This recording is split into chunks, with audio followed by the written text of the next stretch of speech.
today to Hugh Kinsman Cudlitz of Sun.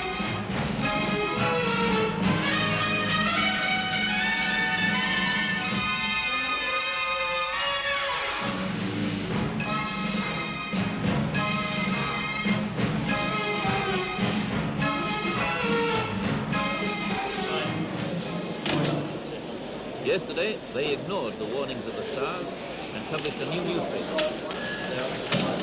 Yesterday, the Sun was born under the sign of Virgo. Study the financial situation carefully. Patience is better than taking a risk just now. Do not take on new projects, but get yourself well organized. Make up your mind to take it easy. The stars looked down on a sun where they had no time to serve.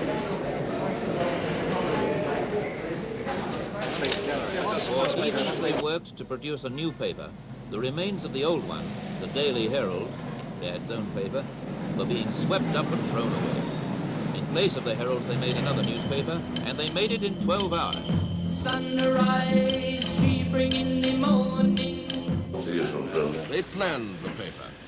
Tory, if the election date is announced tonight, which is unlikely, I should think, but if it's announced tonight, he will do a story on how the telephone rang in Wilson's room and he heard the dates and so on, what he did after that. Alan, what have you got to diary? I've got the Tokyo guidebook for the Olympic competitors that I think I can have a little fun with. I mean, nobody could possibly actually pronounce the words. What they have to do is point to it in a book. It's got everything there except lightly struck my postilion. They collected the news. Hello, Michael. Good morning. I hope I didn't wake you too early. What's all this about the Eskimos being radioactive? Really? And they're blaming it on the Russians. I want to fix up something with the Rolling Stones at their next recording. I want to do a sort of reportage thing.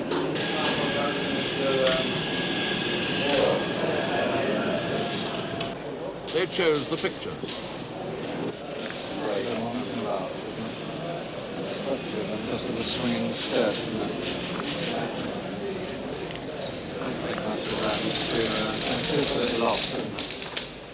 They looked at fashions.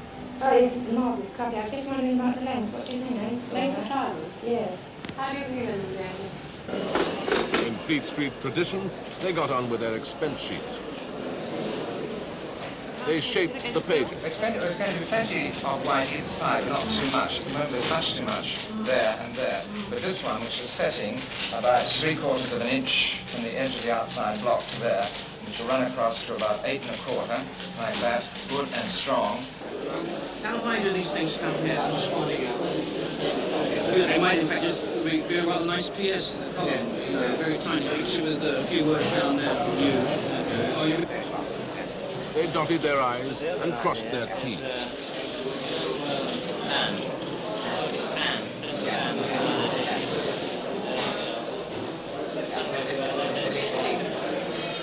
They put it together in type.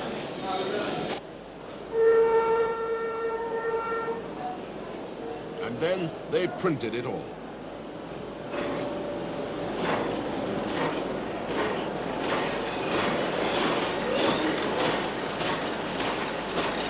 On these same presses, only 24 hours before, they were printing the Daily Herald, a paper read by nearly 5 million people a day, and losing £500,000. It was Britain's 5th largest daily paper, and yet it failed. Simply, the Herald withered because half of its readers were too old and too poor. And as its readers gradually died, so the Herald itself died.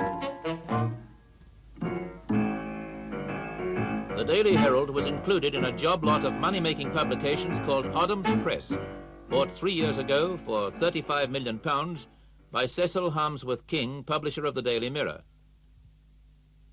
Cecil King had no illusions about the Herald.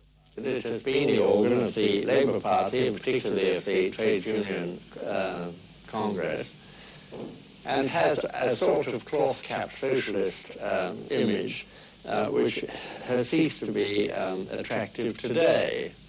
it still attracts a certain number of elderly people who look back with nostalgia on the Keir Hardie era. But in the year 1964, young people have never heard of Keir Hardie. The Trade Union Congress, part owners of the Herald, wanted to hold on. George Woodcock, the General Secretary, explains why they finally agreed to sell out to King for only £75,000. There was perhaps an alternative to reduce the size of the newspaper, to concentrate on serving a very limited number of people, perhaps at the most 500,000, thereby reducing our financial loss, it is true. But the question then was, would a newspaper of such a limited circulation be effective for any real purpose? Would it be anything much more than a parish magazine for the faithful? The faithful few, in fact, only yesterday were still buying 1,265,000 copies of the Daily Herald every day. Cecil King explains why these numbers alone were not enough. A paper like the Times, with a sale of 250,000 or less, pays its way because it has a circulation among members of the establishment who are supposed to be able to influence business of all kinds in many trades. A paper like the Daily Herald does not get adequate advertising because the sort of people it is read by are not sought after by advertisers. So 18 months ago, Cecil King and his colleagues decided it was time for a new newspaper. They decided to replace the Daily Herald with another paper that would attract advertisers. First, they looked at the old-fashioned way of classifying readers. This had always assumed that each social class had a distinct type of paper, and that the lower the class, the less the money they had to spend. But this is no longer true. First, people don't always buy the papers of their class. Top people, for instance, don't always take the Times alone. Mr. Douglas McClelland, who ran Odham's research, discovered other and more important changes. They take various forms, but basically they take the form of the mass market in this country being very much better off than they were 10 years ago. Wage earnings, for example, have increased in real wage buying terms by 25%. The result of this is that people, the lives of people, their cultural life, their social life, has changed very markedly over this period of time. They're very much more home conscious than they were because they have the means to buy things for their homes. They have more interest in leisure because more of them have only a 5-day week. They're more interested in education, in cultural pursuits generally. Now, all these people, mostly under 45 years of age, who reflect these social changes, have been given the general title of the growth generations. And it is the growth generations in whom we have special interest. Somewhat uncharitably, I think, they have been called the steak-eating weekenders. Around the steak-eating weekenders, the new working-class aristocrat, Cecil King decided to fashion a newspaper. He gave this job to the man he describes as the most experienced, the most mature, and the most brilliant newspaper editor in the world. Hugh Kinsman Cudlip, one-time editor of the Sunday Pictorial, chairman of Odham's Press, managing director of Mirror Newspapers, and author of a book called Publish and Be Damned. Hugh Cudlip made no secret of the difficulties. Now, will the paper be as brilliant as we hope? Well, of course it won't. It would be utterly ridiculous to pretend that it will. Sometimes when I look at the bloke who's going to write the brilliant column and see him coming into the Herald office on his crutches, my heart bleeds. But I'm a great believer in injections. So his first task was to pick his key men. He decided that 56-year-old Sidney Jacobson, the last editor of the Herald, would be the first editor of the Sun. Oh, good. Well, there's no doubt that all these He also picked columns have 38-year-old very high Roger reading Wood, content, you know, a former Daily foreign Express there in the editor, Mail, as the Santa new Clara paper's in the managing Herald, editor. The FT column 1, the US column in the... At Cudlip's country house on the banks of the Thames, they met at weekends to plan the newspaper. Now, this is one, you know, now, I don't know what we all think about this. A lot of people said we should have a sociologist on the staff. Well, it seems to me that on a paper like this. Everybody on the staff is an amateur sociologist. I don't see how you can have a chap with a long beard and pince-nez spectacles sitting in the corner saying, let's ask the sociologist. I mean, won't we be in touch with all these people automatically? Yes. Do you see anything in that, Sydney? I see nothing in that at all. And if a sociologist, why not a midwife and a beautician and a lot, you know, wife could be one. Fair enough. Could you tell us about But any new perhaps his thinking of biggest your own task was as a about crusading the Sun missionary itself? to win over converts to the Sun. I mean, we have The no new advertising thing. agency entrusted This with is spending really a restatement of what I £350,000 suppose just to we get the all newspaper said launched. at our first He meeting. spoke thus. Now, we have, at all our editorial conferences, reiterated time and time again the basic facts of our time. Now, one which affects us considerably in our thinking is that whereas before the war, in 1938, 1 in 10 of the married women of this country were working, the figure has leapt alarmingly to 1 in 3. And it's very nice to see such a To first the newsagents, he spoke of a number of old thus. friends. Well, if 1 in 3 married women go out to work, just to go on producing the orthodox woman's page is demonstrably balls. No other word occurs to me. Well, quite clearly, the woman's page needed a new look at. So we've done that in a very big way indeed, and we're not having a woman's page. Who are under 35. To his journalists, he spoke thus. On various papers in the group, I mean, I've made, quite frankly, the expensive error of keying in campaigns like this, in keying the thing to a too young generation. And what indeed happens is that these bastards don't buy the paper and immediately repel their parents. To his printers, he spoke thus. We're starting a page which I think we can frankly admit was stolen from the Sunday Times. It was that paper which began what is now called reporting in depth. But no daily paper does this. The Daily Mail has tried to do it rather limply in the past few months. But what they publish is rather dully written and written at far too great length. So we're doing a page called Probe, which will be a news page, which I want to warn you will probably be late to press, gentlemen, but we'll do our best. And to World in Action, he spoke thus. This year, half of the population of this country, this year, become under the age of 35. People who've never heard of the Duke of Windsor, and if they've heard of him, think that he's an old character in a Gilbert and Sullivan opera. Clearly, the biggest single influence in shaping the Sun is Hugh Kinsman Cudliffe. So what manner of a man is this 51-year-old self-confident Welshman? He was born in Cardiff, one of 3 brothers who all became Fleet Street editors. As a child, he played in these back streets, and neighbours there still recall the young Hugh. I mean, there wasn't any messing about. When he told his friends to do or take a part, they had to do it without question. Hugh Cudliffe must have read a terrific amount, although we never saw him reading. He used words which we normally had to go home, frankly, and look up very often in a dictionary to find out what he was talking about. Well, I think his mother thought he'd go in for something different, solicitor or something like that. But no, he was determined to go on the papers. Cudliffe was barely 15 when he betook himself to the north of England as a cub reporter for the Manchester Evening Chronicle. He got the job of reporting Salford Town Hall. Another cub reporter there at that time was Monty Grimley, who still reports on Salford Town Hall. I never visualized his riding to the top of the tree as he has done, but I do remember this about him, that he impressed me with his neatness, with his unassuming and courteous manner.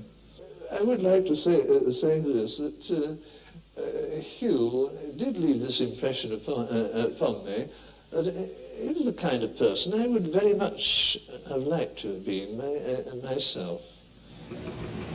4 years later, Cudliffe arrived in Fleet Street. He was then 19. Within 3 years, he joined the Daily Mirror as features editor. On the same day, they hired a bright young advertising man, Mr. William Connor, to write a column. And the column then started in August 1935, and it was called Keep It Dark. And then we came to the problem of what it should be signed by, and I thought, I have a good name called William Connor, an Irish name, and I thought I'd see the name hoisted on the masthead. And I said to Hugh, well, you know, by William Connor. He said, no, life's not as simple as that. He said, by Cassandra. I said, who's Cassandra? He said, well, it's got something to do with a Greek goddess or something. I then said to Hugh, now why have I got to be called Cassandra and not Connor? And he said, I'll tell you why. He said, because the powers that be here don't think you're going to do that, and they think that they may have to fire you very shortly. And Hugh said, I think that's quite likely too. So we'll fire you, and then we'll carry on with the name of Cassandra with some other successor. So we won't lose the value of the publicity of the name Cassandra, and then when you're gone and finished, we'll still carry on. After 2 years with the Mirror, Hugh Cudlip, still only 24, became editor of the Sunday Victorial. One of his top crime reporters was Douglas Warner. When I was working with him on the Sunday Pictorial, he had me investigating vice, and I found a group of men, real thugs, running pavement girls, you know, with knuckle dusters, knives, the lot. And of course, I wrote about it. Then subsequently, a week or so later, they were arrested, and there was a big court case. Cudlip saw this. He came up to me with the cutting, and he says, look, Doug, this is disgraceful. Here are people with knuckle dusters and knives. And I said, yes, Hugh, I wrote about it a fortnight ago. He says, yes, but it's true.